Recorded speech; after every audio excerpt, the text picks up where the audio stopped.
আসসালামু আলাইকুম। Farzana's new recipe চ্যানেলে সবাইকে স্বাগতম। আজকে আমি সাবুদানা দিয়ে ভীষণ মজার একটি ডেজার্ট তৈরি করে নিব। এই ডেজার্টটি তৈরি করে নিতে খুব বেশি উপকরণেরও প্রয়োজন হয় না।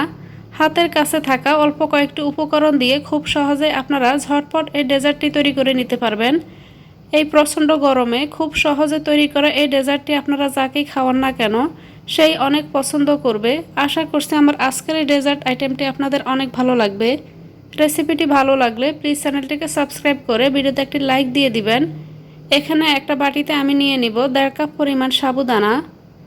তো এখানে ছোট সাইজের সাবুটাকে আমি এখানে নিয়েছি, নিয়ে এখানে এবার দিয়ে দিলাম পানিটা দিয়ে এগুলোকে আমি আলতোভাবে হাত দিয়ে একটু নেড়েচেড়ে তারপর আমি পানিটাকে ফেলে দিব। তবে খুব বেশি ঘষা মাজা কিন্তু এগুলোকে করতে যাবে না, শুধু পানিটা এভাবে দিয়ে তারপর আমি পানিটাকে সেকে ফেলে দিচ্ছি। তো আমি সবগুলো পানি এখানে ফেলে দিলাম। এবার একটু দেখিয়ে দিচ্ছি যে এগুলো কেমন হয়েছে। এবার এই সাবুদানাগুলোকে আমি 20 মিনিটের জন্য রেস্টে রেখে দিব। তো ঢাকনা দিয়ে ঢেকে আমি 20 মিনিটের জন্য রেখে দিলাম। ফিরে এলাম 20 মিনিট পর। 20 মিনিট পর এগুলো কিন্তু ফুলে ডাবল হয়ে যাবে। আর এগুলো কিন্তু প্রথম দিকে যে শক্ত ছিল সেটাও কিন্তু থাকবে না, এগুলো কিন্তু অনেকটা নরম হয়ে যাবে। এবার এখানে আমি কিছু উপকরণ অ্যাড করব। দিয়ে দিব এখানে 3 টেবিল চামচ পরিমাণ গুঁড়া দুধ, সাথে দিয়ে দিব 3 টেবিল চামচ পরিমাণ চিনি। এবার দিয়ে দিব আধা চা চামচ পরিমাণ লবণ। এবারে সবগুলো উপকরণ খুব ভালোভাবে আমি মাখিয়ে নিব। এখানে আমি চিনিটা নিয়েছি, আপনারা চাইলে এখানে চিনি গুঁড়াটাও নিতে পারেন। তো সবগুলো উপকরণ এখানে খুব ভালোভাবে হাত দিয়ে মাখিয়ে নিব। ভীষণ নরম তুলতুলে এই ডেজার্টটি আপনারা এই প্রচণ্ড গরমে একবার হলো ট্রাই করে দেখবেন। ঠান্ডা ঠান্ডা এই ডেজার্টটি খেতে কিন্তু দারুণ লাগে। তো আমার এই সবগুলো উপকরণ মাখিয়ে নেওয়া হয়ে গেছে। এবার হাতে অল্প একটু তেল মাখিয়ে এরকম বল আকারে আমি এগুলোকে বানিয়ে নিব। তো আপনারা চাইলে কিন্তু এরকম চামচ দিয়েও কিন্তু এগুলোকে শেপ দিয়ে নিতে পারবেন। চামচ দিয়ে শেপ দিয়ে নিলে এগুলো প্রত্যেকটা শেপ সমান আসবে। তো আমি এখানে মেজারমেন্টের সাথে যে স্পুন থাকে, আমি এখানে টেবিল চামচের যে স্পুনটা সেটা নিয়ে নিলাম।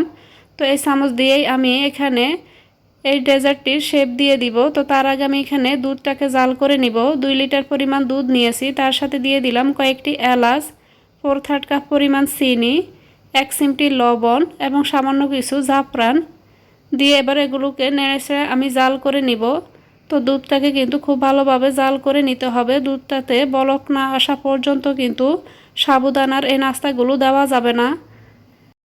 তো খুব ভালোভাবে দুধটা যখন গরম হয়ে যাবে তখন সাবুদানাগুলোকে গোল করে শেপ দিয়ে আমি দিয়ে দিব।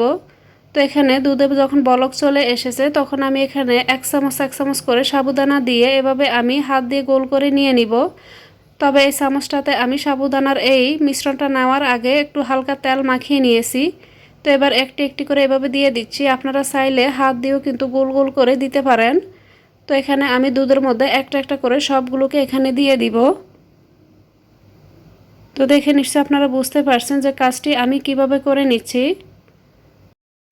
তো একইভাবে আমি এখানে সবগুলো দিয়ে দিব। শুরুর দিকে আমি কিছু সাবুদানার মিশ্রণ চামচ দিয়ে নিয়েছি। এবার আমি শেষের দিকের কিছু আমি এখানে হাত দিয়ে গোল করে দিয়ে দিলাম। তো শুরুর দিকে প্রথম 2 থেকে 3 মিনিট আমি এগুলোকে কোনো নাড়াচাড়া করিনি।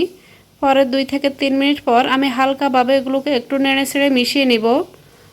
তো এবার চুলার আঁচটা মিডিয়ামে রেখে আমি দুধটাকে জাল করে নিব আর সাবুদানাগুলোকে সিদ্ধ করে নিব। তবে এই সাবুদানাগুলো যেহেতু এখানে গোল করে নেওয়া, এগুলো সিদ্ধ হতে কিছুটা সময় লাগবে। তো আমি আনুমানিক প্রায় 30 মিনিটের মতো এগুলোকে জাল করে সিদ্ধ করে নিয়েছি। তো দেখতেই পাচ্ছেন এখানে সাবুদানাগুলো কিন্তু ভেঙে যায়নি। তো খুব বেশি কিন্তু নাড়াচাড়া করা যাবে না, যেহেতু সাবুদানাগুলো কিন্তু অনেক নরম থাকবে। প্রায় 25 থেকে 30 মিনিট সাবুদানাগুলোকে জাল করে নেওয়ার পর এখানে আমি চুলার আঁচটা বন্ধ করে দিয়েছি। তারপরে আমি রুম টেম্পারেচারে এনে এগুলোকে 2 থেকে 3 ঘন্টার জন্য নর্মাল ফ্রিজে রেখে দিয়েছিলাম। 2 থেকে 3 ঘন্টা নর্মাল ফ্রিজে রেখে তারপর ফ্রিজ থেকে বের করে এগুলোকে একটা প্লেটে সাজিয়ে নিয়েছি। দেখতেই পাচ্ছেন কতটা আকর্ষণীয় হয়েছে। এভাবে সাবুদানা দিয়ে নরম তুলতুলে ডেজার্টটি আশা করছি আপনাদের অনেক ভালো লেগেছে। রেসিপিটি ভালো লাগলে প্লিজ চ্যানেলটিকে সাবস্ক্রাইব করে রাখবেন। আল্লাহর কাছে সবার সুস্থতা ও মঙ্গল কামনা করে আজ এখানেই বিদায় নিব। আল্লাহ হাফেজ।